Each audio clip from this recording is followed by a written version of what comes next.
we are going to stick with Wisconsin football today, and specifically Wisconsin football position coaching.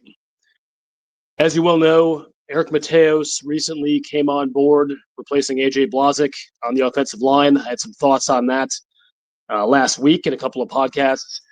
Today's topic is this.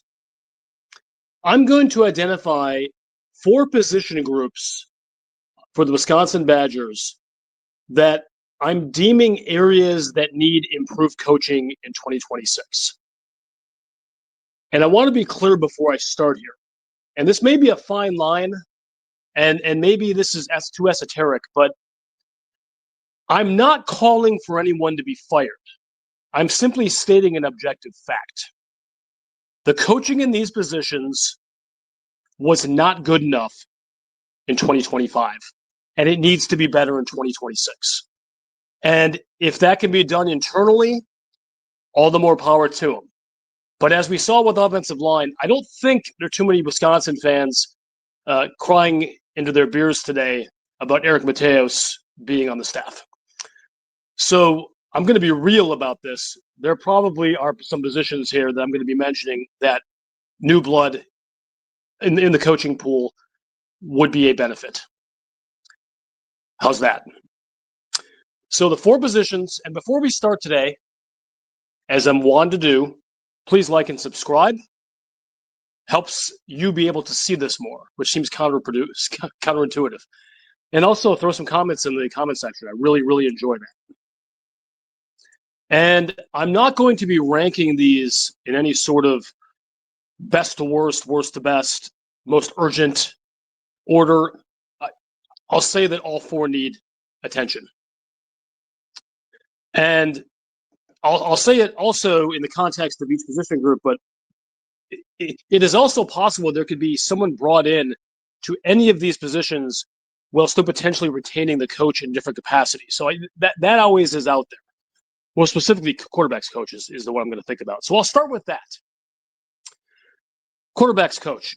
And I want to say at the outset that there's a very good chance, probably high 90s, that Wisconsin brings in a portal quarterback with the intention to start the gentleman.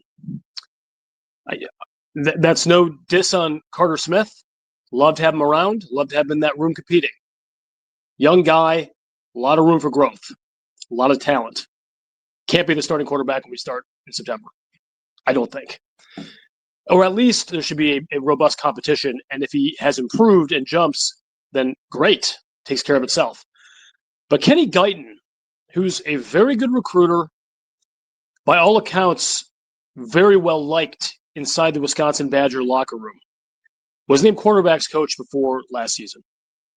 And in Guyton's defense, playing 99.92% of his season without the starting quarterback that you brought in from the portal and paid a lot of money in Billy Edwards, that's rough.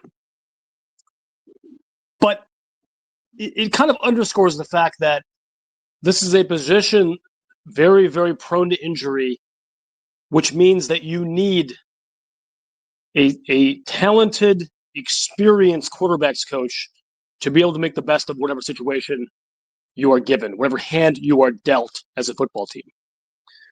And another layer here is oftentimes it happens. I don't know, I have any statistical probabilities on this, but when you bring in a transfer portal quarterback, it's not unusual to look at packages, quarterback coaches and the quarterback himself coming together.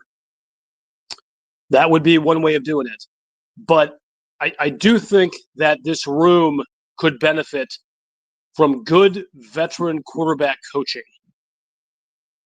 It just could, guys. We used to have it. Some say that the time that when Mertz's switch went and then the time that it flipped off was when Brudmeyer was with him, things were going great. And then when he was no longer able to coach, there was an issue there. That's very anecdotal. I understand that, but it underscores how it does happen. So I do think a quarterback's coach deserves a long look. And it's not impossible for Mr. Guyton to be reassigned to a different position as he gets a little more experience, and he might end up a fantastic quarterbacks coach one day. Like the guy. Love to have him on the staff still. Safeties. Stop this if you've heard it before. There were major injuries in the safety room. Well, one major injury to your veteran fifth-year guy that really hurt the room. But the safety room wasn't great this year, guys. Even with the personnel injuries and things like that, the individuals I have spoken with who are more adept than I am at evaluating positional groups' performance, this was a major red flag. Dude, this is not saying fire Jack Cooper. But that safety room, however it is accomplished, has to have better and more coherent play. Hopefully personnel will take care of some of that. I do think it was a little bit young, a little bit green, and did not have the high-end play you needed. Matt Young came in, did the best he could. He's a solid rotational Big Ten player, I think. Is he an ideal starter? Probably not. So you have some real work to do. And there's some other guys in that room, and you know who they are, that were overhyped by people, including myself, that just couldn't tackle, just weren't good enough this year. That's on Cooper. That's the coach. So I think safety coach, which is not unusual to fill from within. I don't know if that's a possibility here, but it deserves a good, long, hard look by Luke Fickell to hit the heights it needs to hit. I'm going to stay in the defensive backfield, and this is kind of a divisive one because this person seems to be like have gravitas and has some really good recruiting wins. Purely objectively, I'm not sure I can remember a more divisive coach as far as player movement. I've never seen and I understand the portal era is fairly recent, but a position with more portal stuff and decommitments and things like that. Paul Haynes, a cornerback. And the room, if we're being honest with ourselves, was not good enough. The young players like Emilio Agar did not take that step. The older veteran, one-time All-Big Ten player took what most regard as a pretty significant step back after taking a step back last season. You don't want a guy who was his best in 2023. And he's a good dude, and he did show out a bit more towards the end of the year. So that something's got corrected. But from a technique perspective, tackling perspective, the cornerback room at various points in last season was a disaster. And it did, there was some improvement as the year went on, certainly. But why did there have to be? There shouldn't have had to be improvement. And we're going to hold A.J. Blazek up to the standard, but I'm going to hold Paul Haynes up to the standard too. There was a drop-off in recruiting. Again, we're the big, tall, rangy D-backs with speed. We got a couple of good ones. Elam's, they're guys who can play in the Big Ten. It might be very, very solid, consistent players for the Badgers. But we did not bring in the kind of talent necessary to be a high-end Big Ten team at cornerback. It's just a fact, guys. Just a fact. I don't like it. You don't have to like it. I don't know the coaches in the cornerback room from Adam. Those may be the most invested players in the world on that roster right now. But what I'm telling you is the play of the cornerback room and cornerback recruiting, and that I'll include portal in that, needs a significant jump in 2026. That is a fact. That is a fact. And it's really unusual to have such a chorus of seeming malcontents who have transferred out of a room. Usually kids are pretty quiet and matter of fact about entering the portal. There were some things said and intimated by some of those cornerback recruits, especially from the 23 class, but some 24 guys too, that gave me pause as far as what is going on inside that cornerback room. So while I'm not beating the drum to fire anyone, I'm stating objective facts that cornerback room is problematic. And if we do stick with what we got going, that improvement is going to have to come from within then. Just a fact. And finally, the last area, and this one kind of hurts me because I like this dude, and he's a good recruiter. The Amari Latimer thing, I don't hang on him at all. That was an Amari Latimer and Amari Latimer's family issue. They weren't who we thought they were, and they got to live with that. But Spalding in the running backs room, yeah, kind of in the same way that some of these other ones have been hard to evaluate fully because of injury. We just haven't gotten the best out of guys, I don't think. Just haven't. You bring in 4-star guys who are highly regarded, top 25 running backs, and there have been flashes, but not enough of them. There have been instincts, but not as honed as you'd like to see.